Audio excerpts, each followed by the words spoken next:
We are live. Thank you, everybody watching the replay or watching live. I'm Lisa Colon Delay, and I've had 3 book chats, and this is my final book chat for my book, The Way of the Desert Elders. If you haven't gotten it, get one. And today I'm joined by my friend Robert J. Monson, and I haven't talked to you in a while, so I'm really thrilled to be able to speak to you now. Yeah, I'm excited. As I was getting ready, I was like furiously stuffing lunch in my face before Oh. I logged in. Oh, But no. I think what I was reflecting on is how grateful I am to know you. Oh my gosh. And, like outside of Oh. profession, outside of like the limelight, you're just a really good person to know. So I'm glad to be Oh here. my god. Oh my gosh. Oh, you got me embarrassed now. Thank you. I appreciate that. And Robert, your work just it continues to I mean, it's hard for me to not shed tears when I read your work. And that's your tenderness, your insight and wisdom is just a guiding light for me. And that's why I thought, well, I don't know if you're gonna be so busy with school and need a rest, or you probably do need a rest.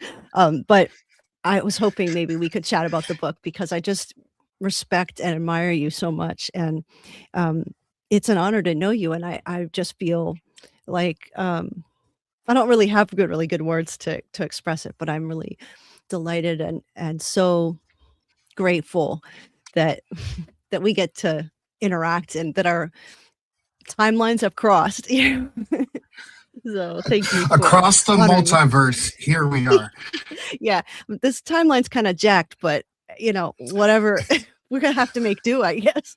But, yeah, I wanted to also kick off with what you wrote on the 26th, and maybe I should before I jump the gun, um, would you be able to just tell people a little bit about I mean, I kind of think, don't people know you already? I mean, we've talked a bunch of times, but it is possible that there are people who are not gonna know who you are and know about your work and have ever heard our conversation. So would you, describe yourself a little bit or just introduce yourself in a way that you would like?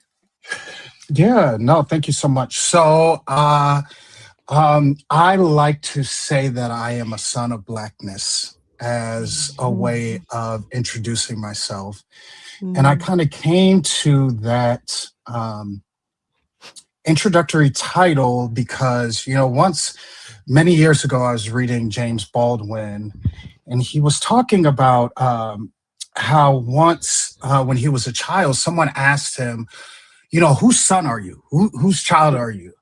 Hmm. And his inability to really answer that articulately Hmm. sent him on this journey throughout life of trying to fill his inability to access lineage and Hmm. really say truly who he was.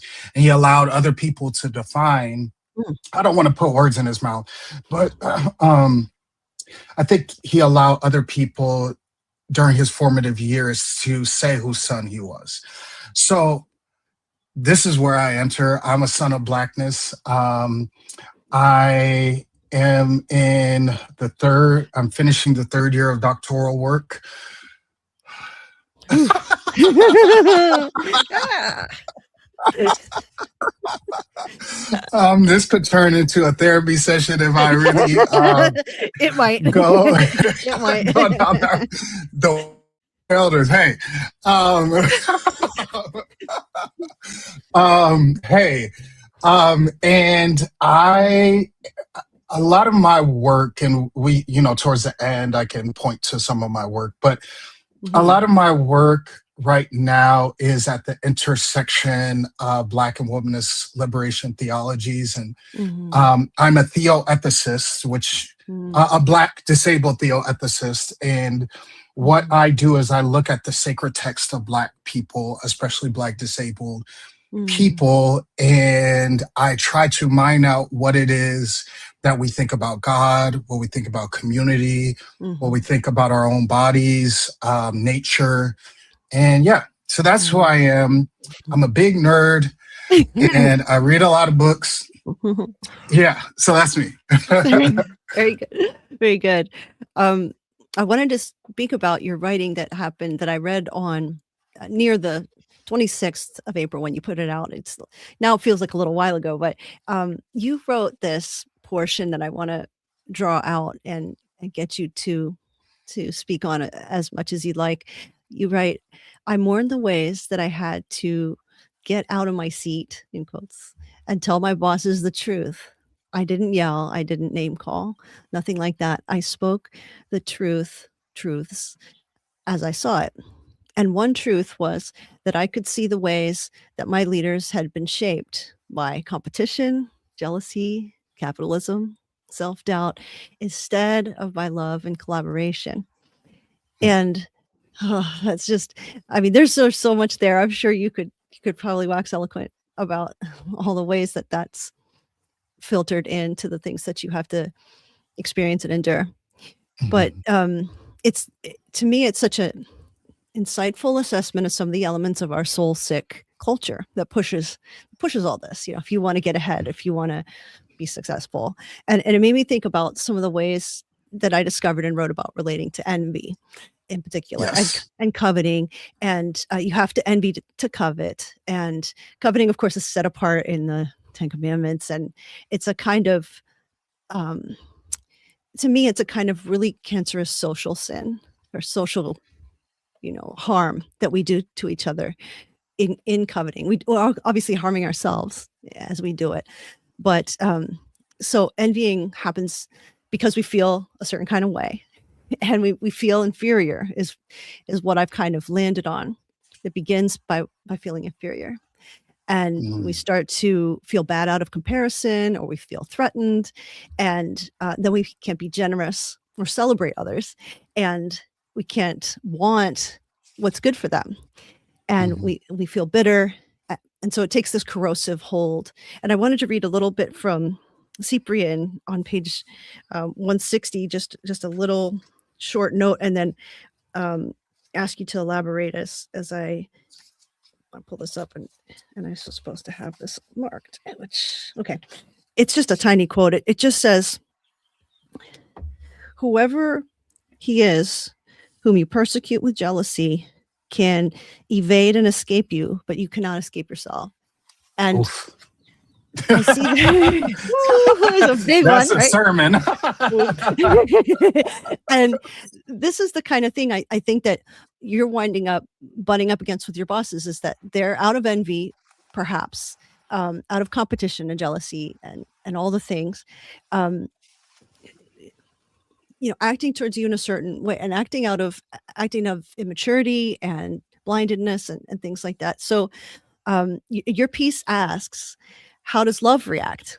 And you quote Maya Angelou, Mother Maya, and she says, love liberates, it doesn't bind. And so I wanted to just ask you, just as we get started, how do you navigate jealousy or similar emotions like feeling left out or passed over? And you were speaking about your bosses probably acting out of all these things themselves, but we all wind up running into it. And I just wanted to get your insights on some of that. Yeah, first off, you're hitting me with so many good nuggets. Lisa delay, Cologne delay. Whoa. I just have to speak into the air.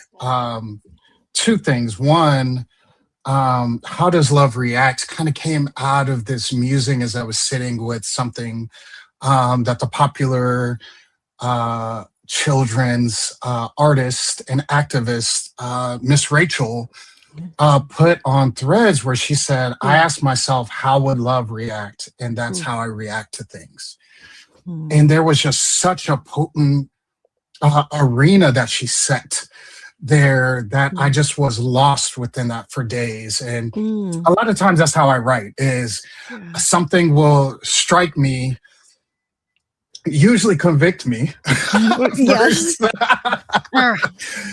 Do I be reacting to, how does love react? Is that the foundation of how I'd be moving through the world? Yeah. Depends on who you ask. Depends on the time of day, maybe, and the different traumas that have been, inflicted, or the trip's that been triggered. And so yeah, this idea that, and I put it in conversation with Maya Angelou, Mhm. and the quote always just, I don't even want to read it because I will literally sob, Mm. where love liberates. Like it doesn't just hold on to you. It's not about Mm. ego. It this idea that love sets you free. And so Mm. all my life, if I'm honest, when I think about the Cyprian sermon that you just quoted, that line, is I have been a very jealous person my whole life, but Mm. jealous in the small ways that often doesn't get noticed, Mm. because we're used to men reacting in jealousy, Mm. and they do wild things. They're very showy with their jealousy. Mm. No, mine was these pinpricks, these bee stings of jealousy Mm. that would hit me Mhm. at different points. I started at the Scholastic Book Fair. Yes, yes, I always have to say that that's a core yes. wound for me Right. because Mm. growing up as a poor child, Yeah. seeing all of my friends, they would be able to, you know, notice that the books fair is coming in a month. Mm. Here, make a check of all the books you want. And so Right. I just had to do a fantasy drawing because, I can't afford to get none of these books. But all Mm. my friends are like, yeah, I want all the Mhm. Goosebumps books. I Yeah, want all yeah. the, Right, Wrinkle in right. Time. I want all these books. The Mm. Animorphs books were big when I was a child. Mhm. And I knew that that wasn't for me. And because I didn't have another outlet to see would fester, would Yeah. fuse within me, and it was mixed with self-hatred, and Yeah. that became this thing. I love you said soul sick. I think I learned early on that my soul was sick, Hmm. and Mm. I have to say that that's where it started. That's not where it stopped. But this idea of love liberating has been the pathway that I've been on for a number of years, not perfectly on, but cultivating love for myself has set me free from so much ego and Mm. so much holding on to jealousy and envy. And I realize, along with Alice Walker, where she says, whatever is mine is looking for me. Oh, And yeah, yeah. it doesn't negate the pain that we experience in society. And I Mhm. don't want to paint that whatever's mine is looking for me. And therefore, God, I just, it's all for your glory. No, it's painful. It is a Right. work every day to work and to cultivate within myself this love ethic that demands that I Mm. liberate others, but I liberate myself Mhm. from the soul sickness, right? So Mm. yes, that's my initial thought. Ooh. See, I said to you, let's get a few different quotes to read and talk. I bet one of them could have set us off for 2 hours. It wouldn't even need to be 3 each. Now I'm like, "Oh, great. We're not gonna obviously this be here for 3 hours, but we this could could be a be." whole podcast series. This It like you post know, this on your Substack, your podcast, make uh this everywhere. I wouldn't put you through that, but it absolutely could. It could just extend because there's a lot. There's so much there that we're talking about that is so potent and powerful. And I know the shame of being poor as well. I remember just lying my head off about what I got for Christmas. I didn't get it. I didn't get anything for Christmas. I got nothing for Christmas. Lisa, Please. come on, I'm like, "Oh, well, where do I start? I got shoes, I got music, I got clothes." All lies. yeah, Just same. And felt like it's a piece of crap. yeah, that's I learned to lie because the truth was Oh, so unbearable for right, me. right. And I would say these things. I PlayStation. I didn't. Yeah, So I hear you. don't go looking for the Christmas gifts I got. I know but it was like but that I know that feeling. I can go back and I can feel that shame. I can feel it right in the pit. of myself, and like, this is so awful. This is so, I just don't measure up. I'm not going to be able to do a song and dance to fake people out. Everybody's going to know that we have just nothing. I'm going to go home and I'm going to eat peanut butter out of the jar for supper. That's it. So I know that intense, a very intense self-loathing and shame that comes from, you just, you don't have the resources and there's nothing you can do about it. It's a very powerless feeling too. And yeah, there's a lot in your work, and I'm gonna get to some of the stuff about softness a little bit later, and ask you some things about that, because that's really where I've learned the most from you most recently, is as you speak about this and as you dive into it and embody it for yourself. It really is. Obviously, it's like a quiet revolution, right? It's like this, all the stuff happening under the surface that changes you, that changes me, that can change the world if we allow ourselves to not be beaten down and bullied by the way things actually wind up being in the world. So I'll also just hand it to you and say, is there a section that you wanted to read to talk about? I don't know that we'll get to all the things, but whatever you got, I would love to chat. Listen, Lisa, you know I'd be taking notes. So, like, so let me just preface this by saying, I really see this book being in conversation with your previous book. Yeah. Yep. And that's how I read it. I don't know if Mhm. that's how you intended it, Mhm. but you handed it to me. So, so I put you in Mhm. conversation with you. Mhm. And so just to prepare you, there's the piece on lust that I want to get to in a moment. Mm. Mhm. But I want to sit with this introduction where you're talking about, you know, the fleeing of the desert mothers and fathers in Mhm. the face of the empire Mhm. becoming embedded within Christianity and vice versa. And there's this Yeah. spread of empire Mhm. and power Mhm. within Christianity as they began to interlock. Yeah. And I couldn't help but thinking now about how we are in a different time period now because empire and Christianity are at such an advanced stage that Mm. I think the desert fathers and the desert mothers, they wouldn't ever even be able to dream of Mm. where we are now. And it's Mm. seemingly that there's no place to run to. So that's Wow. the introduction of my thought. Huh. But I want to talk about this introduction and the events that led up to these groups of people fleeing Mhm. as they saw the world. And we this discussion in person, online, on podcast.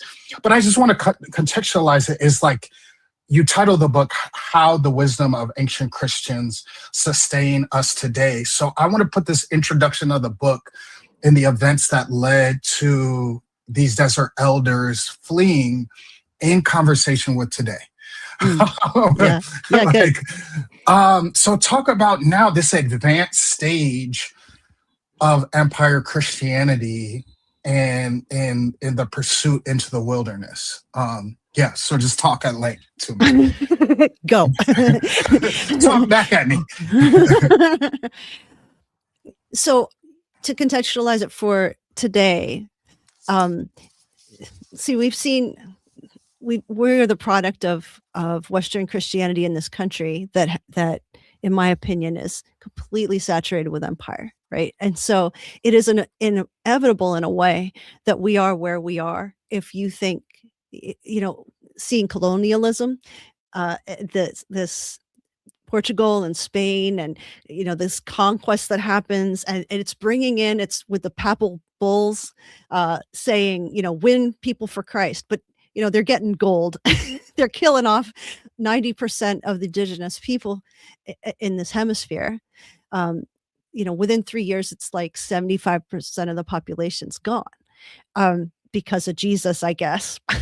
But it's like, because empire took over back then and it was nationalized, Christianity was nationalized, then God's on your side to do whatever horrors, that you're interested in doing, right?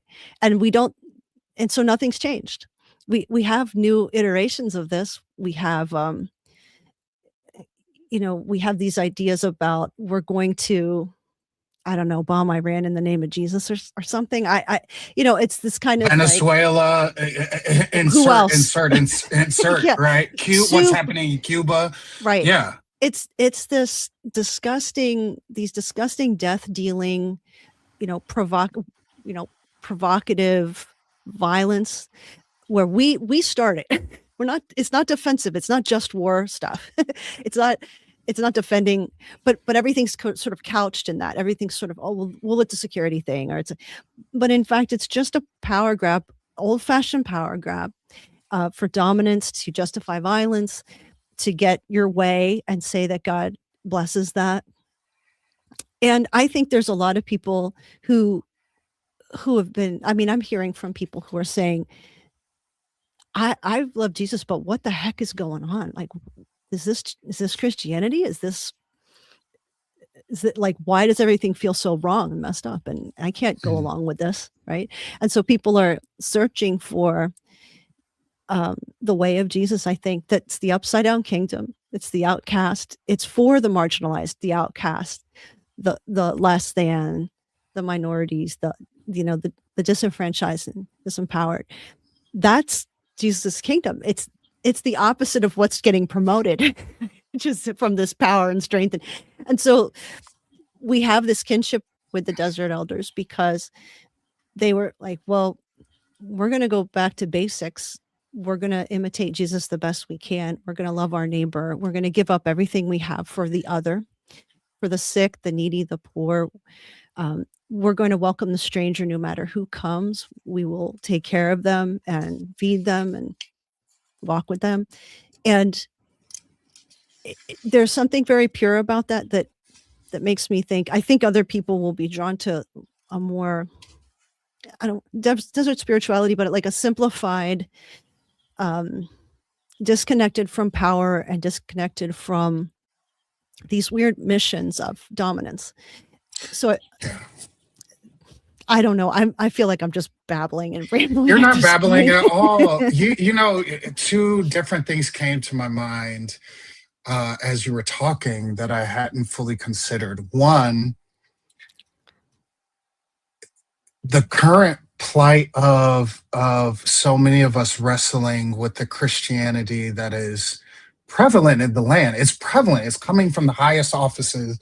We can't pretend like it's just one emperor or one, right. Misguided. It's so pervasive, right, that it is coming out of military strategy sessions, right, where they are justifying, people have talked about ending the civilizations within Iran overnight in the name of Jesus. Right. And so I was thinking this thought that now the what we are fleeing is not just empire as authoritarianism. Mm-hmm. We're fleeing Jesus. Because as a mascot, the Jesus that we're fleeing from, when people were running to the deserts, they were, they're looking at, the trends. They're looking at the Jesus whom they know. They're looking at the trends. They're looking at power, and they're like, no, I got to get up out of here. They're forming the cells that you talk about in the introduction. Yeah. But now, how so many of us find us fleeing. But if you were to look on the other side, according to some, what we're fleeing is Jesus. And that is so scary, because that is not at all what is in those of us who are taking up this way of the desert elders, taking up the way of the mystic and the contemplative. We're not fleeing Jesus at all, but that is what we're left with. Is, do you want this? You want, there's this popular meme that I don't want to make light of the verse, but where it just says that Jesus, stands at the door and knocks.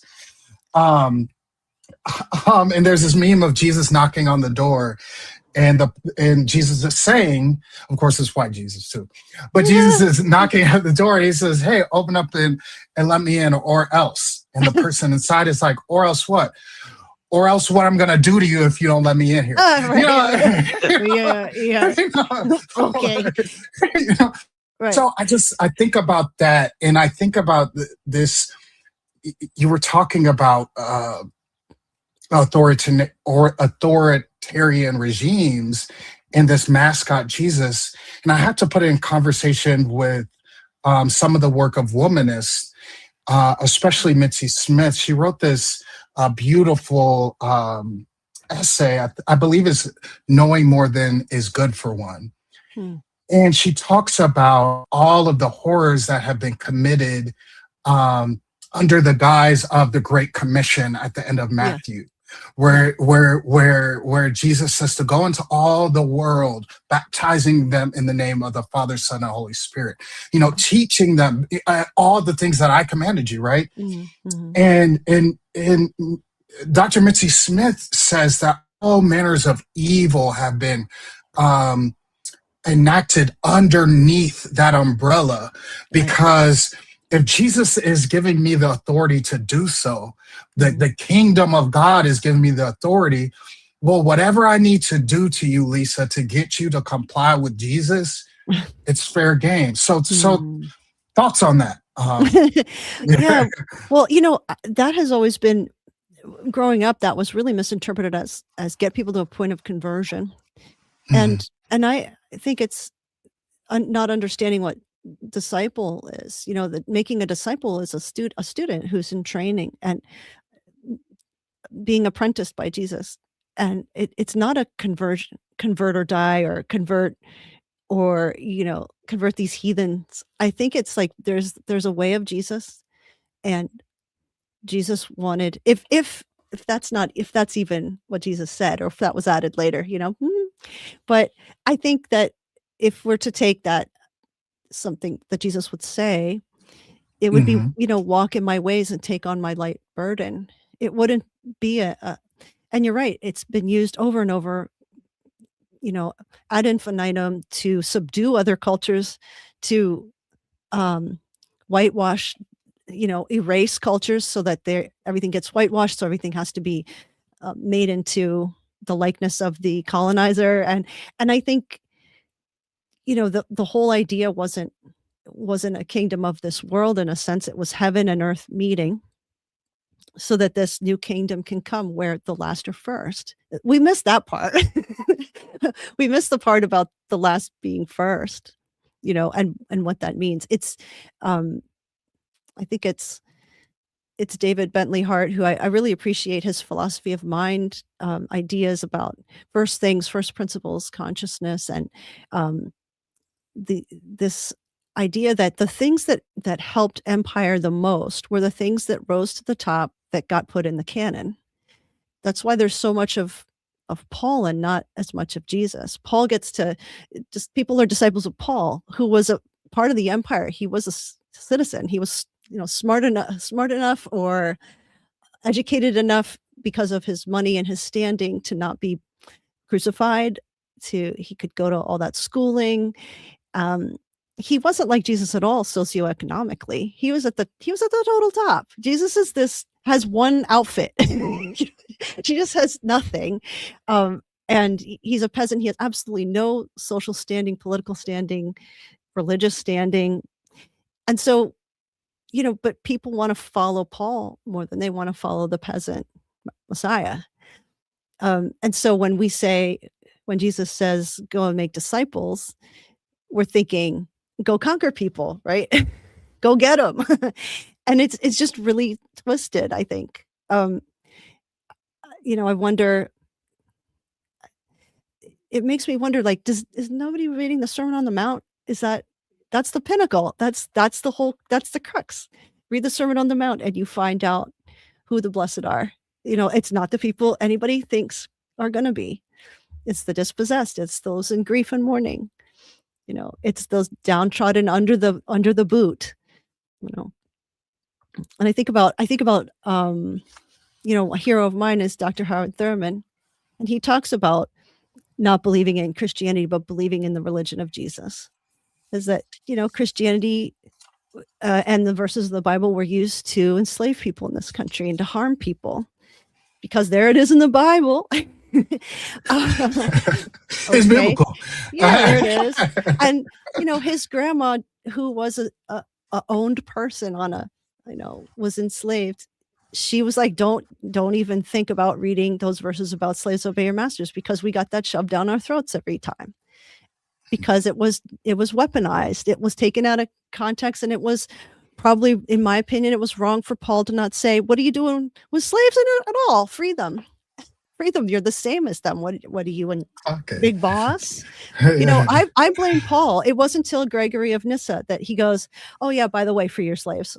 And I know maybe people weren't ready for that, but the Stoics never told anybody to free their slaves. The Hebrew prophets never told anybody to free their slaves. There's the Jubilee thing that nobody did, but and so anyway, this whole idea of actually following Jesus for real, not just in name or because it gets you something, or actually following Paul, but you should be following Jesus. I don't know. I have a little bit of beefs with it.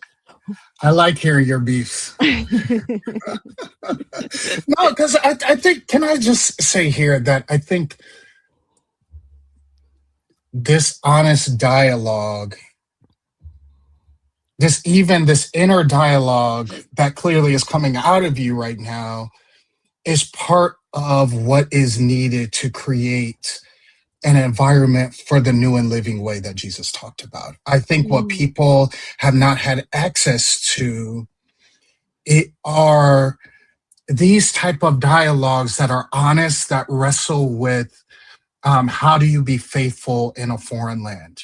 We are in a foreign land, an evil land. And so what you're fleshing out, I really want to call attention to, that is part of the work.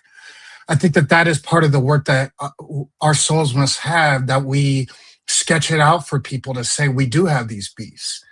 Yeah. Because what is depicted on the other side is people are like, I'm just a biblical Christian, and whatever's in the Bible is just what I believe.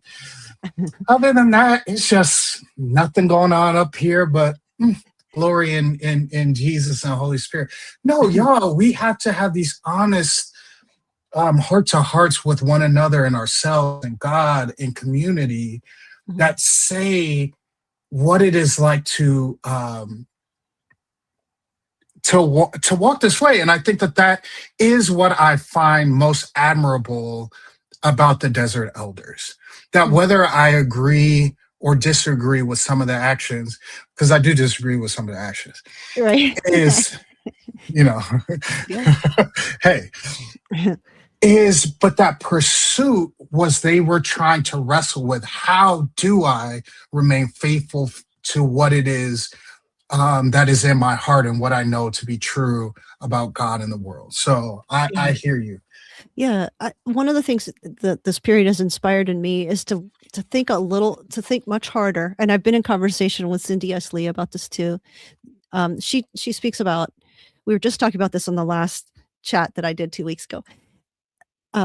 What are ways that we can make actually community? Because that's what they were doing in the desert. They weren't doing solo projects of being a hermit out and never seeing anybody, because they were supported with food and water and necessities by the church or by the monastic communities that were nearby.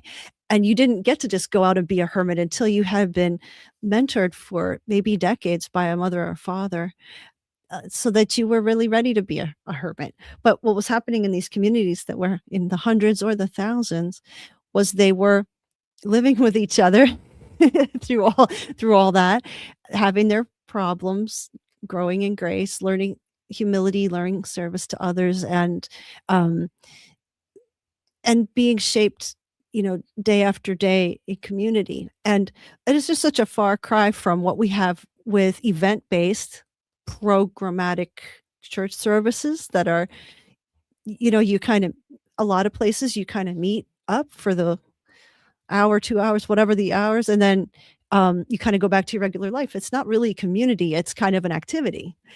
And that's true in a place of abundance like the US. In places like in places that have less, like in Puerto Rico, the churches are, well, actually, they're making meals for each other for real, every day, and they're doing things alongside each other because their resources aren't there to have the kind of independence. But when we have the independence, it seems like we do more of like, this is my solo Christian project, and we'll meet up and shake hands and say hello, but still not have someone to call at 3 a.m. if if we have an emergency, maybe, or something like that. It's not really like a family and a community. And what Cindy was saying, which I thought was, she surprised me a little bit. I said, what can we do about this sort of thing? She goes, let it die. She goes, it's just going to die anyway.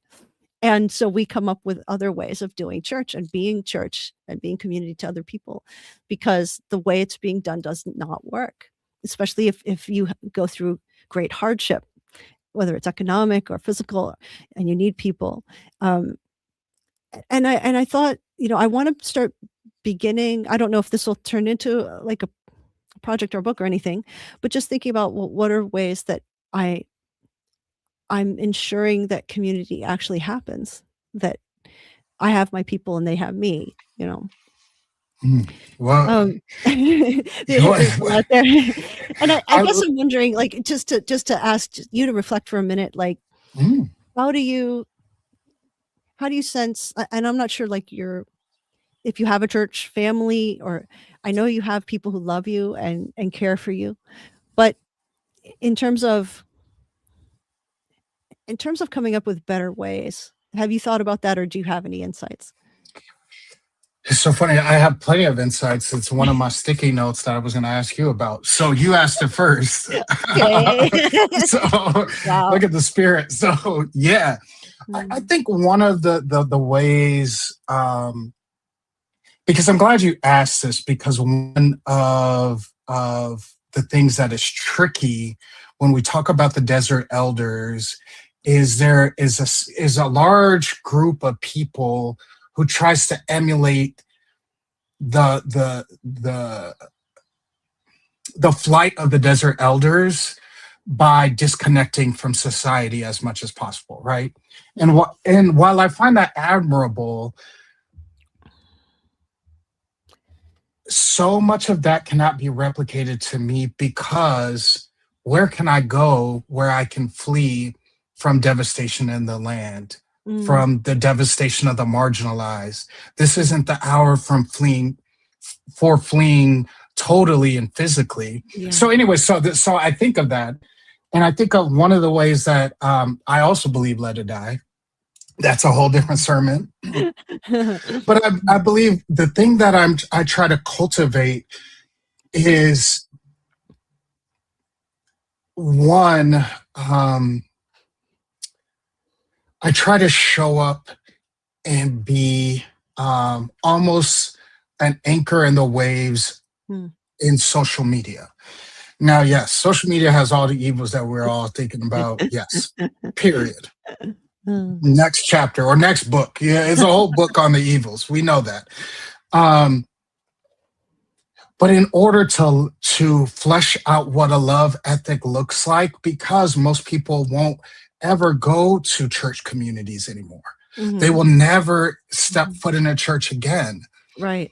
And so what I try to build is these refuge spots on social media, by thoughtful posts, by engaging with someone, by almost like this anchor in the waves that's, hey, I can't build a whole church community, but here's an umbrella. Maybe you could stop in here for a moment and rest.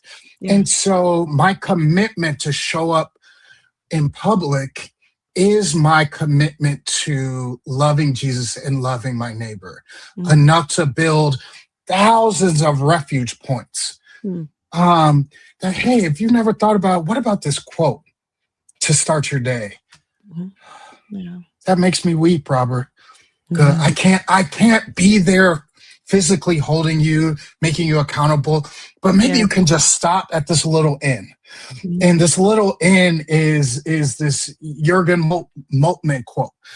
um, or this, this Howard Thurman quote, or, Mhm. and you just stop and you're like, Yeah. life is really hard.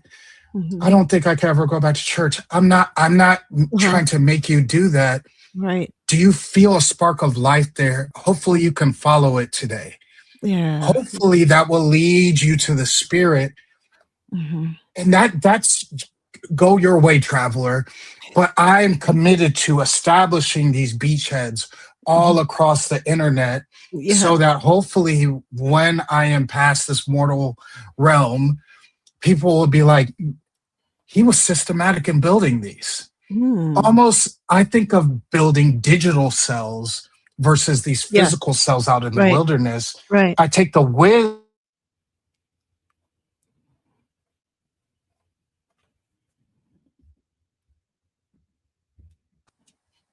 Oh, I'm back. Oh, okay. Yeah. You take the wisdom, maybe you were gonna say? Yeah, I take the wisdom from the physical cells and I build the digital cells. Yeah. Because I Yeah. think there's so much wisdom and community that happen there.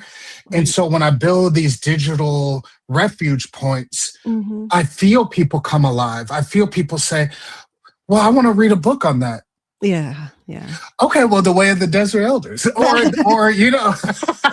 or anything, or Jesus and the Disinherited, or Mhm. All About Love by Bell Hooks, or Mhm. and it's my way of continuing the tradition. Yeah. Yeah. And it's that heart. And there are several desert Amas, I think, that say you can run to the desert, but that doesn't mean you're doing it any better than someone in the crowd in the city because it's the inner stillness. It's not the stillness, in your surroundings. It's the inner stillness and the inner solitude and the inner silence that can give us a grounding. It's not, you know, 0.00001% is going to be in cloistered, vowed religious life. I mean, it isn't practical. It isn't common, and most of us aren't going to be in monasteries, right? But like bringing the monastery to you, right? Bringing the monastery into conversation with, um, it's a point of sanctuary from life as usual and the death dealing ways of the world. Um, yeah, I appreciate that insight, and I think it kind of goes without saying that it can't be replicated in our time, but they have also admitted in their own wisdom that it happens wherever you are. It happens wherever you are with intention, with um and I think the ideas of having I don't see, for instance, if you would go to any typical pastor, you say, well, who's your spiritual director? Who's your soul friend and your spiritual friend who you go to a couple times a month? I think a lot of them would just draw this total blank. There's not somebody mentoring that guy, usually a guy, but maybe a couple women in there. There's not spiritual friends walking alongside, and necessarily, unless the people are incredibly intentional about it. I've asked a lot of pastors. I went to school with a lot of pastors, and I said, "Who's your spiritual director?" They have no idea what I'm saying, and not somebody who's going to boss you around. It's someone who's just going to be walking with you and seeing where is God showing up and making space for that. Um, the quiet moments with the spirit that don't even have to have words, you know? Mm. Um, they can just be, silence is also a language, and it's the language of God. It's from where everything emerges. So, yeah, these kind of ways of, they're contemplative ways, and I think we've both found a lot of solace in sinking into them and making it a part of how we actually operate, day to day and get through. Um, One of the things I was gonna ask you to Wait, speak to. Oh, oh, let me ask you something first. you bet. Lay it on me.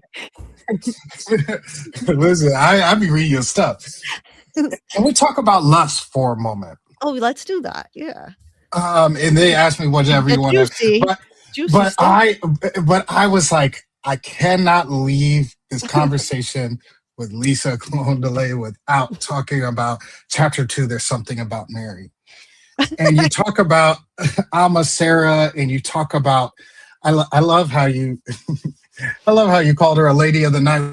Our Lady of the Night. Uh, but like this idea of lust, I think, is prevalent for this world Mm, that we are living in now. So many of the scandals that we are seeing mhm, come mhm, out of this place. mhm, And I wanted to push you a little bit because I think that so much of the messaging has been about lust and taking. mm, And what I find that is missing a bit that I still, you got there, but there's just a little bit of a gap for me.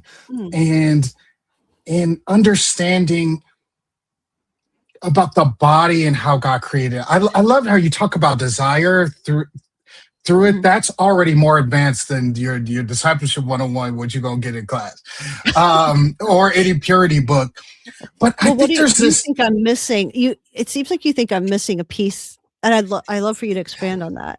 and I would just add this just as a man, right? I think Yeah. so much of male purity culture is stop thinking lustful thoughts. Mhm. Yeah. Yeah. You know, Mhm. and so it's not even missing. It's I want to give you space to elaborate because differentiating between lust and desire is already not something that is popular. Mhm. And so I want to put that on the table for you to Mhm. discuss. Yeah. And this idea that the body, in and of itself, has nerve endings, it has Yeah. desire, it has Yeah. all these things. And Yeah. I feel that it's just so demonized that I was like, when Mhm. I talked to Lisa, I want to give her a couple of minutes to talk about it Yeah. because that is what is given to men, and that has Mhm. not worked. Right, Right? It's right. like Yeah. clearly Right. because look, take a look around, child. Look at the and Yeah. so I guess I want to give Mhm. you more spaces. Like I love how you talk about desire, how you Mhm. talk about this ego and taking and Mhm. purity. But I think for men, that's where no one says that your body. Oh, oh, here Okay. I am. No one says that your body is a good body.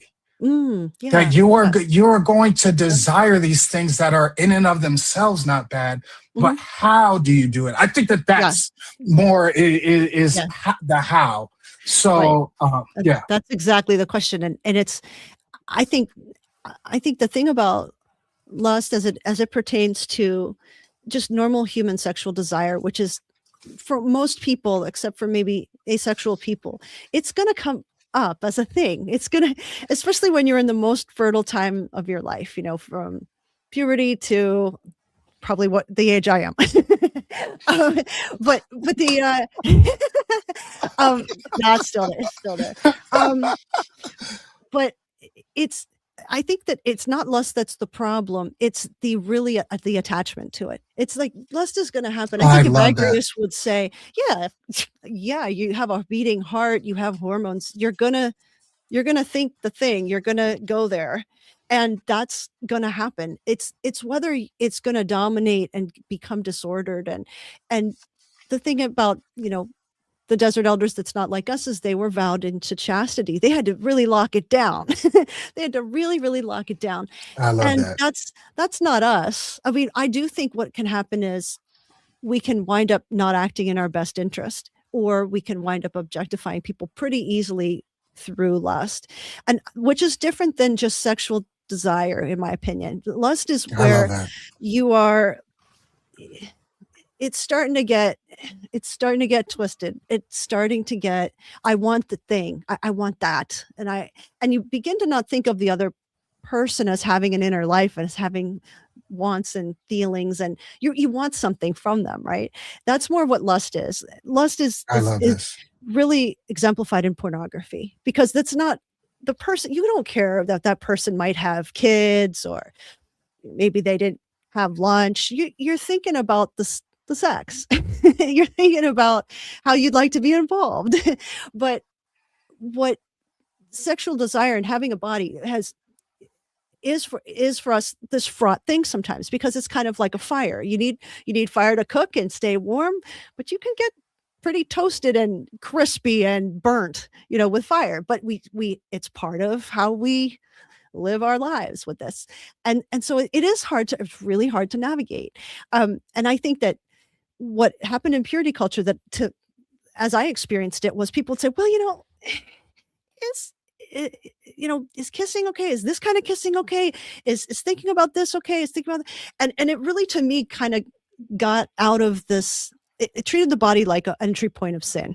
This is an entry point of sin, and so you're always watching. And for us, it was constantly stop dressing in ways that make men sin.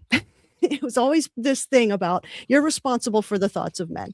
This was just laid on thick, lots of lessons. And that didn't do anybody any good, because one is that it made men blame women, young or girls, for the thoughts and feelings they had, right? At the same time, it made me like dress in the baggiest clothes and just and hate my body and hate my sexuality and what it did to men, which would they would be very forward. They would tell me things. They would touch me, so it's like it is super hard to navigate. But I never want someone to thinking about someone sexually or thinking about sexual wants and desires, that's not the sinful part. It was just going to happen. And what happens is when we start to put that into sort of an idolatry category, we start really getting our priorities out of whack. I think we should just expect that we're going to feel, and we're saturated in a very saturated sexualized culture. Everything is made to be sexy, and all the things. So we can't help but to get, I think, tripped up often. I would love people to think that my body is beautiful. I'm a sexual being. I want to have sexual satisfaction. There's absolutely nothing wrong with that. And the only problem is when it gets disordered. I love this. Well, thank you for. I needed to speak to it, because the messaging on the other side was, don't look at women, don't think about it, don't. But that has not proven to produce godly men, because you're getting told dress baggy. On the other side, they're like, don't even look at a woman, don't even think about it. And all of it is denying God as creator. That is my ultimate point, because God created us with these possibilities and desires, and sinking down into ourselves, into our very hearts, isn't running away from sexual desire. It is connecting us away from the disorder. And I love like how you're articulating that. So that's you just beautifully said that. And it's not that you didn't say it in the book. I just needed to hear you say it out loud, because I just think there's so much disorder even around the messaging, that you talk about that healthy desire, you talk about the taking, but I just love how you even just worded it out too. So yeah, and it's like, and I wish there was like, there's no like, hey, try these 3 steps. Yes, yeah, I got there nothing. isn't. I got nothing. Like, it's hard. I think what's going to happen is people going to try their best. Hopefully, let's say you try your best. Let's say you want to do the best, then you're just going to mess up. Not to give into the messing up part, not to give into the mistakes, but to be like, oh, okay, well, and it's going to be like a trial and error till you figure out what works. And you'll hear too, people will say things like, if you get married, that'll fix it. No, it won't. No, it won't. Look at all these controversies and these scandals. Literally, no. It's still the same. You're still dealing with the same problems. If you have an outlet for like a sexual outlet, say, it doesn't mean that your disordered thinking goes away or gets healed or fixed. It just takes on a different form. And I think that it's kind of it is.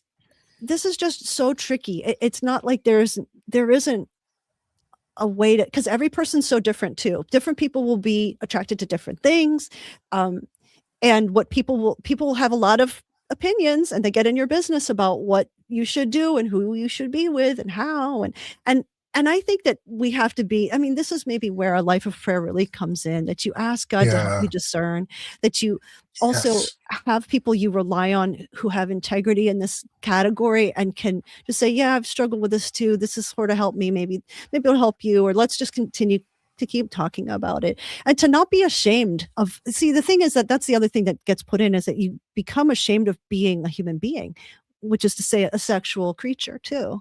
You know, we're meant to continue the species. So how else is that going to happen? You know, that we have to have these elements to us, that we have to have these aspects to us.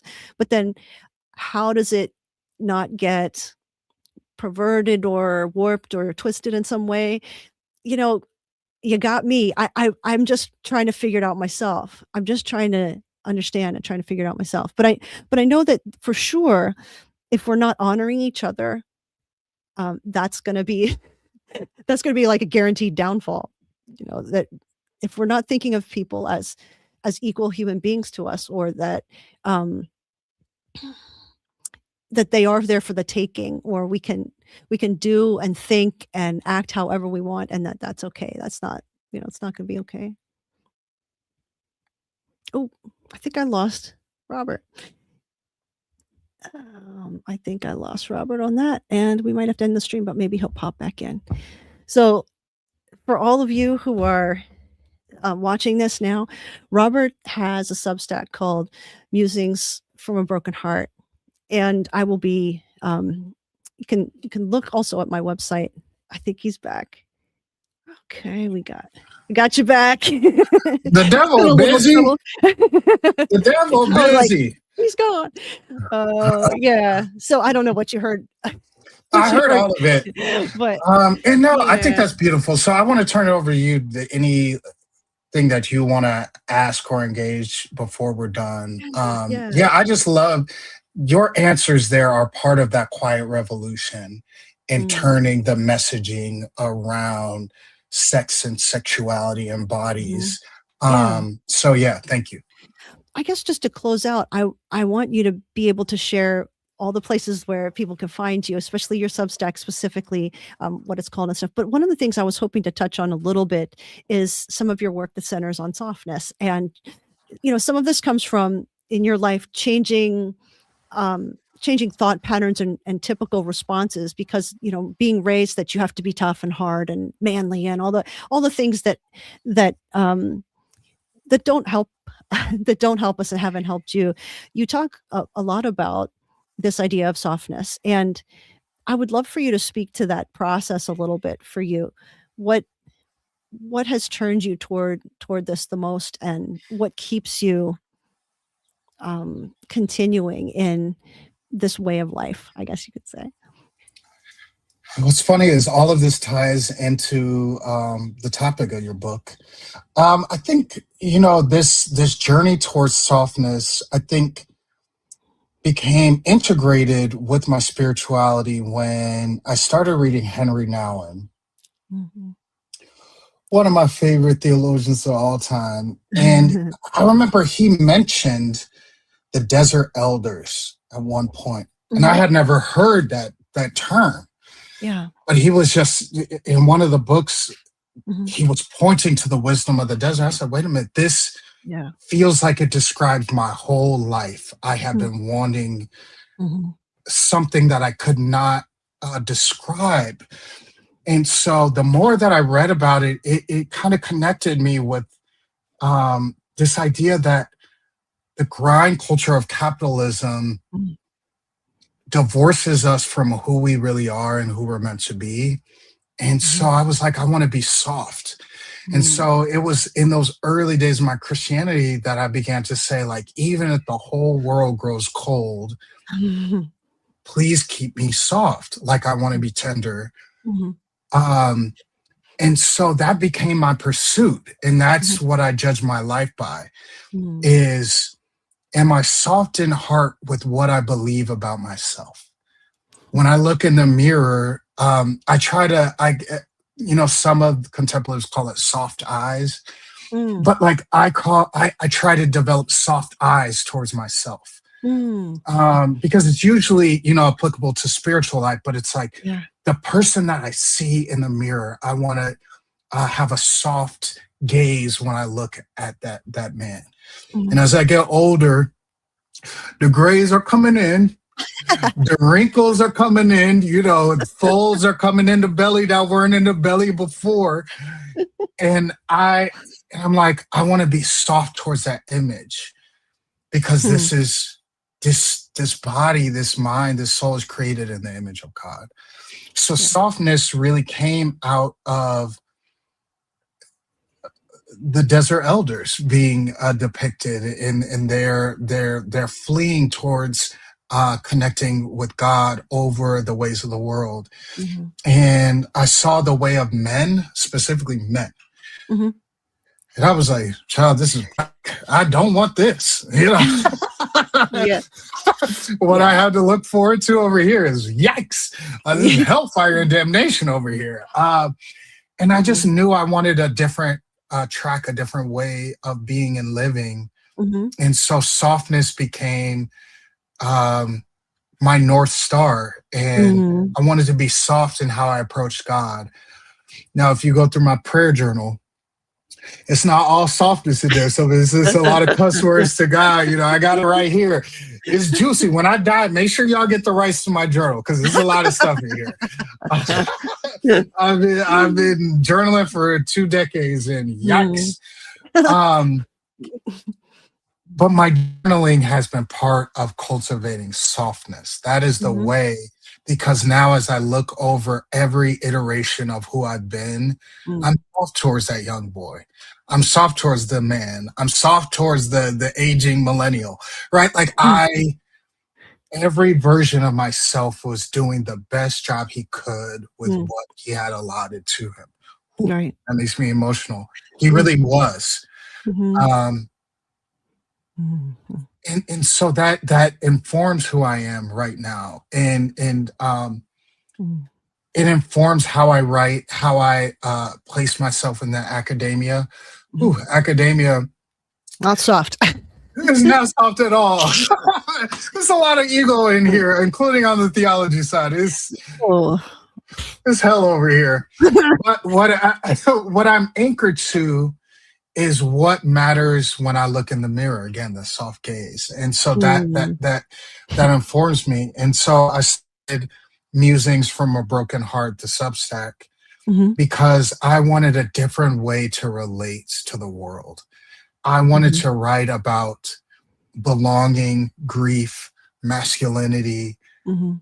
heartbreak, Mhm. and I just wanted it to be out there. I didn't Yeah. want to perform and try to pretend I'm really smart over here, and I could give y'all my academic prowess, but that's not who I am at the heart level. I wanted you to see, for better or for worse, what it looks like Mhm. when a man to the way, and the mistakes and the griefs. And I have to say, Okay. Oh, did I lose you again? Oh, you stopped.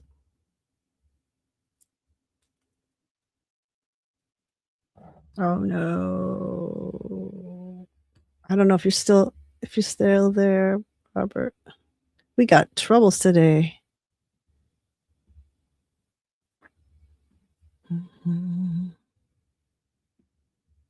Oh man, I'm sorry for anybody watching that sees that this has stopped, and he might be even speaking now. I'm not sure. Um, and since StreamYard's giving me a bit of a hard time on this one, um, I'm gonna draw us to a close with this prayer on page 103 in the book, The Way of the Desert Elders, Wisdom of the Ancient Christians that stands us today. I hope you get the book. I hope you let me know what you think. Oh, yay, back. He's back. We got sorry I about just that. I don't know. I think it's Sure. storming outside. I realized Oh, that's why. I was like, "Why is this?" It's oh, storming. So I'll just say oh, this last part yeah. is. I think for me, this commitment to be open and public with who I am and process is Mm, part of my commitment to the wisdom of the ancients. Mm. And when I am gone, I hope y'all speak about me tenderly the same way y'all do the Amas and the Abbas. Yeah, so that's Yeah. me. So make sure if you're watching this that you get to Robert's Substack. There's a lot of vulnerability there that is very precious, very tender, and then it gives you a kind of avenue to look in for your own softness, to allow your vulnerability to be unashamed about it, to let it be, to be who you are, to let it be known, to whatever degree. And of course it makes you really vulnerable to express those things, but that's what meekness is. It's the strength under control. It's Mhm. you choose how you're going to be vulnerable, and you still are, and you have the courage to continue through it. And I'll just draw us into a little prayer. And I just want to thank you so much, Robert, for also enduring the many technical difficulties we're experiencing here. Yeah, I was like, what's going on? But then it's like thundering. I was That like, might be it. But it's always a pleasure. It always comes to such a quick ending. And I hope that, that it won't be too long before we can speak to each other again. But I'll just draw us into a prayer that I have on page 103 that I hope um, is an ending that people can reflect on and dive into deeper for yourself. I write here, show me, O Lord, if I grieve your spirit with my anger or my wrath. This is in the Abba Moses chapter, which is based on wrath. But Abba Moses is one of my absolute favorites because he struggles with so many things, and he becomes the most beautiful, beautiful child of God, and so beloved, so peaceful, out, without and within. Just such an inspiration to me. So this is relating to anger and wrath. And then confront me with my unholiness that I might confess it to you fully. I sacrifice to you the need to be right that creates offense within me. I repent of the incendiary fires I ignite that damage me and those you love. Give me the heart of Abba Moses, whose heart was made tender by you, and comfort me with your presence. Amen. And so, as we close out, I hope people will be inspired to aspire to tenderness, or to allow the tenderness that's there to really be able to be exposed. And God delights in our tenderness. We have a tender Savior who wept, who just had such a heart for people, and such a tender heart. And that's our example, of who to follow. We're not following macho Jesus, macho Jesus that does a, 350 bench press or something. It's just it's a different master.